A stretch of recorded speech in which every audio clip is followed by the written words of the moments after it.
Alright, hi guys, my name is Jordan. I'm the producer of Delphic, and I just wanted to create a quick video to kind of walk you guys through the tutorial here, and hopefully give you a little bit kind of insight to our thought process in developing this game, and some of the nuances of combat and controls and those kind of things that would be helpful that we didn't have enough time to actually cover in our tutorial here. So I'm just going to be clicking through here.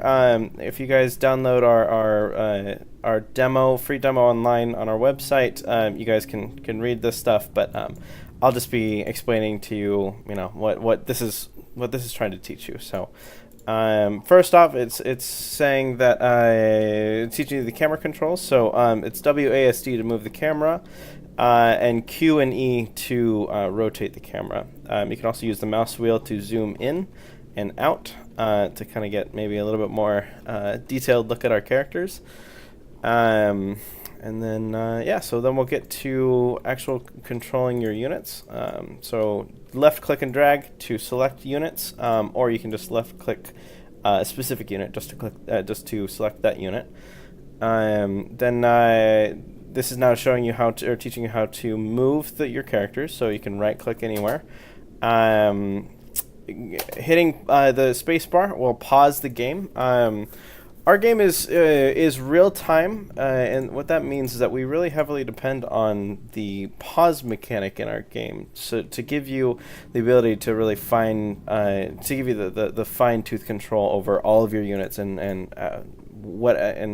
giving them specific commands based on their situation. So you'll see me pausing a lot in controlling my characters and my squads. So just take note of that.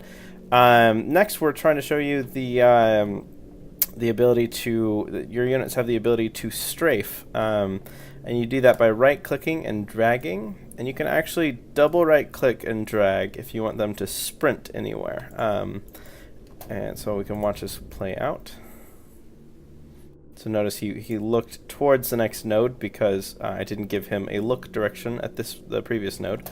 So he's walking to his next node. He's going to be looking that way, strafing, and actually running as well. Okay, so the next thing is teaching you about cover. So in our game, we wanted you to give you the ability to send units to both, to be in cover, but also to be right next to cover. In order to send your units to actual cover, you actually have to hover your mouse over a specific object that looks like it would be good cover. So I sent him to cover, so now he took cover, and he's going to pop check to make sure that there's no enemies there.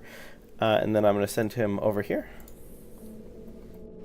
He's going to get in, he's going to pop check, and get back in. And then it's asking me to send my heavy over here. And then it's going to introduce more units to me. So now we're kind of getting into the basics of formation control. So this was how you control one unit, and you can do that at any time. So I'm actually just going to send this guy here.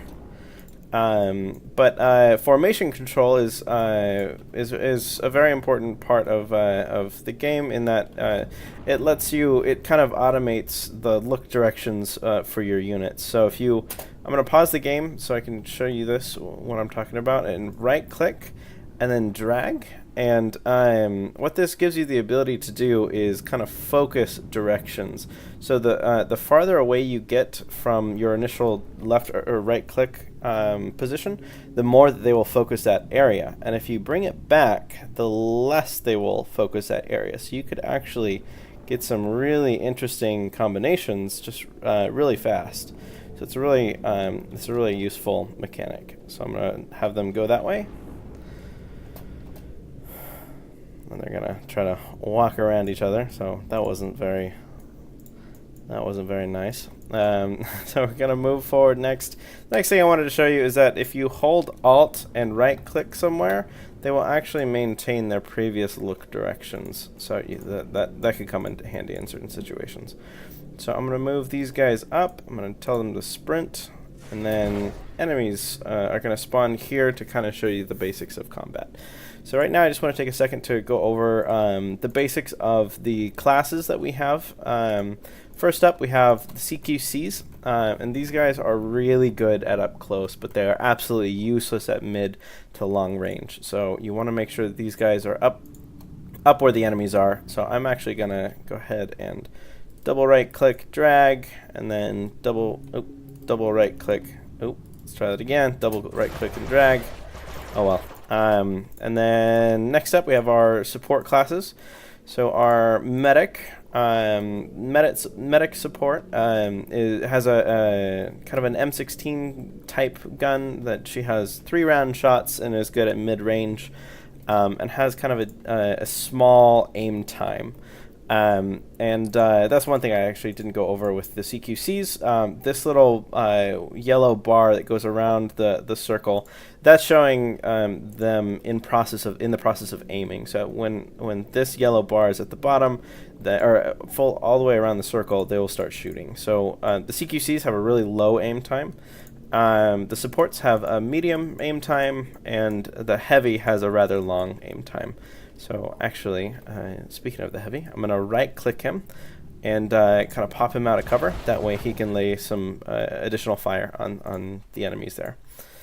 Alright, so I was talking about the support class. So then I'll move to the tech class. So the tech class is really important because while the medic is keeping your green bar, all her abilities are about keeping your green bar above 0.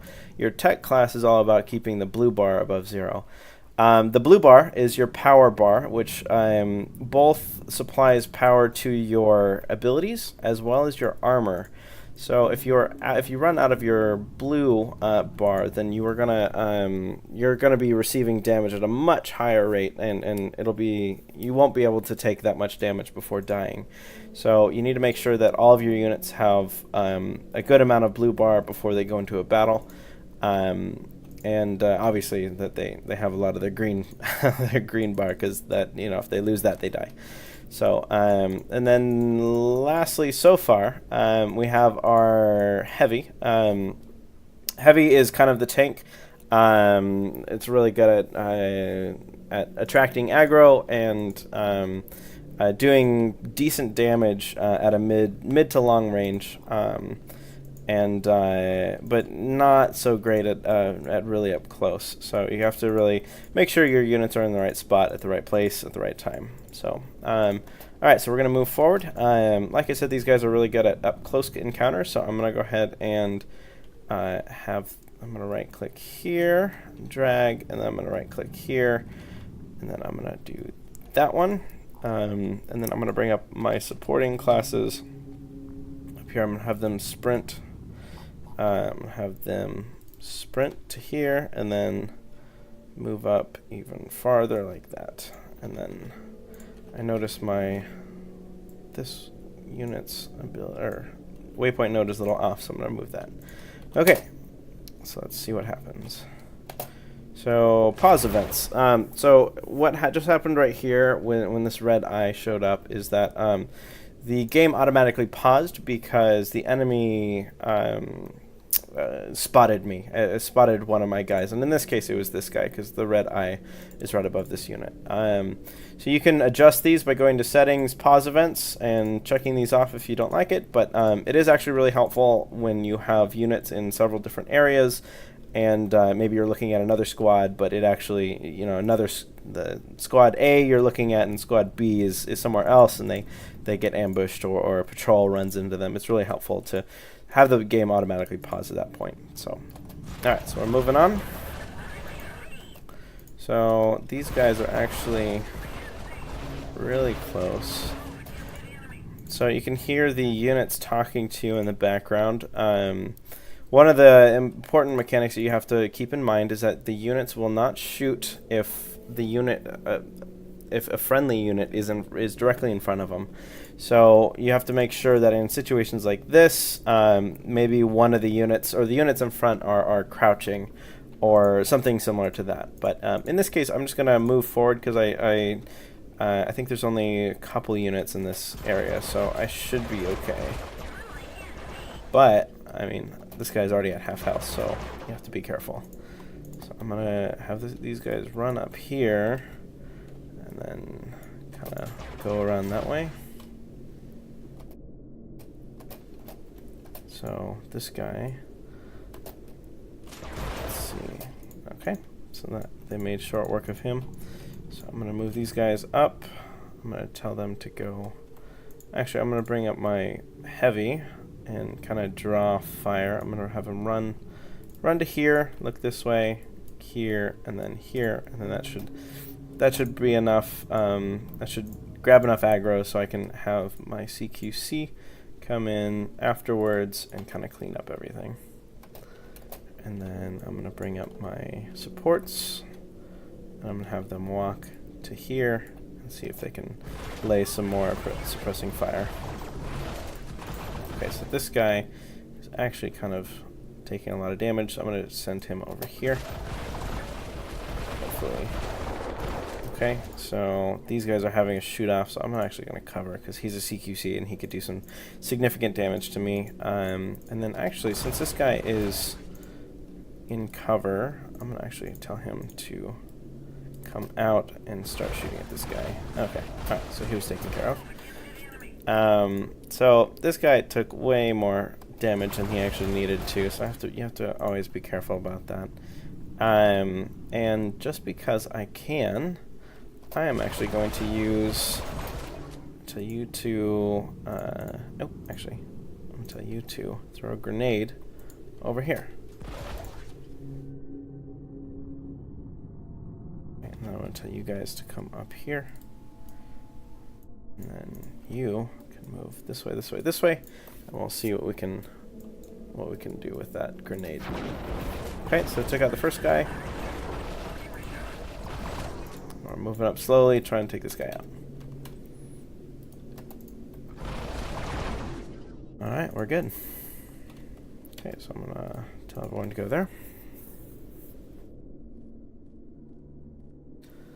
Alright, cool. So this is the first part of the tutorial. I'm actually going to stop here, and then I will start up the next section, or the next video, after this.